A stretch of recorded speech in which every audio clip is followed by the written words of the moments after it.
भारी तनाव के समय कृष्ण ने अर्जुन को जो ज्ञान दिया वो दुनिया का श्रेष्ठतम ज्ञान है।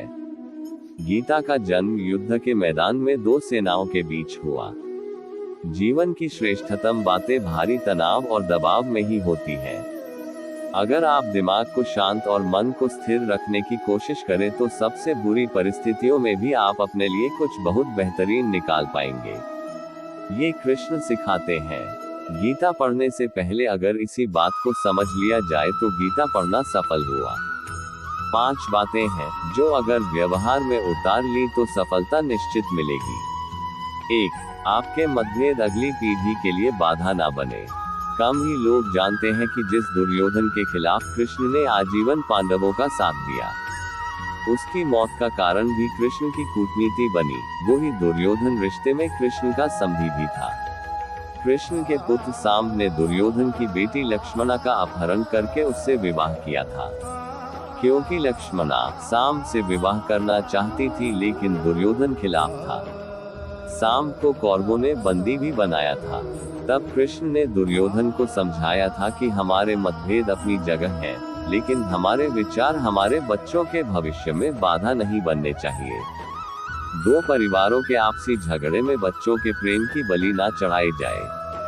कृष्ण ने लक्ष्मणा को पूरे सम्मान के साथ अपने यहाँ रखा। दुर्योधन से उनका मतभेद हमेशा रहा लेकिन उन्होंने उसका प्रभाव कभी लक्ष्मणा और सांब की गृहस्थी पर नहीं पड़ने दिया। 2. शांति का मार्ग ही विकास का रास्ता है। कृष्ण ने महाभारत युद्ध के पहले शांति से समझौता करने के लिए पांडवों और कौरवों के बीच मध्यस्थता की। हालांकि दोनों ही पक्ष युद्ध लड़ने के लिए आतुर थे लेकिन कृष्ण ने हमेशा चाहा कि कैसे भी युद्ध टल जाए। झगड़ों से कभी समस्याओं का समाधान नहीं होता है। शांति के मार्ग पर चलकर ही हम समाज का रचनात्मक विकास कर सकते हैं।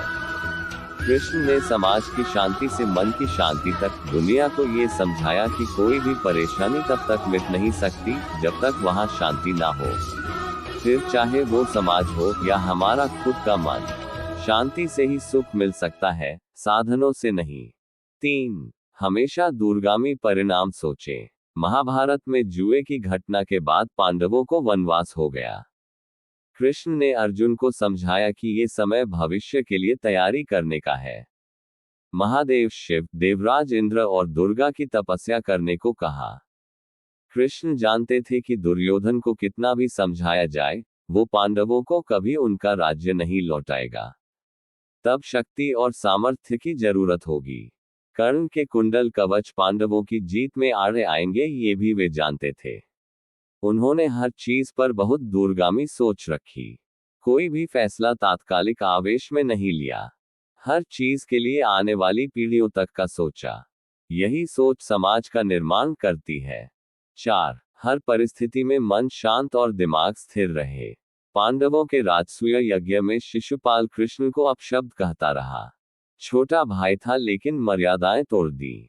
पूरी सभा चकित थी, कुछ क्रोधित भी थे लेकिन कृष्ण शांत थे, मुस्कुरा रहे थे। शांति दूत बनकर गए तो दुर्योधन ने अपमान किया। कृष्ण शांत रहे। अगर हमारा दिमाग स्थिर है, मन शांत है, तभी हम कोई सही निर्णय ले पाएंगे। आवेश में हमेशा हादसे होते हैं, ये कृष्ण सिखाते हैं। विपरीत परिस्थितियों में भी कभी विचलित नहीं होने का गुण कृष्ण से बेहतर कोई नहीं जानता। 5. लीडर बने, श्रेय लेने की होड़ से बचें। कृष्ण ने दुनिया भर के राजाओं को जीता था। जहां ऐसे राजाओं का राज था जो भ्रष्ट थे, जैसे जरासंध, लेकिन कभी किसी राजा का सिंहासन नहीं छीना। कृष्ण के पूरे जीवन में कभी ऐसा नहीं हुआ कि उन्होंने किसी राजा को मारकर उसका शासन खुद लिया हो। जरासंध को मारकर उसके बेटे को राजा बनाया जो चरित्र का अच्छा था। सभी जगह ऐसे लोगों को बैठाया जो धर्म को जानते थे। कभी किंग नहीं बने, हमेशा किंगमेकर की भूमिका में रहे।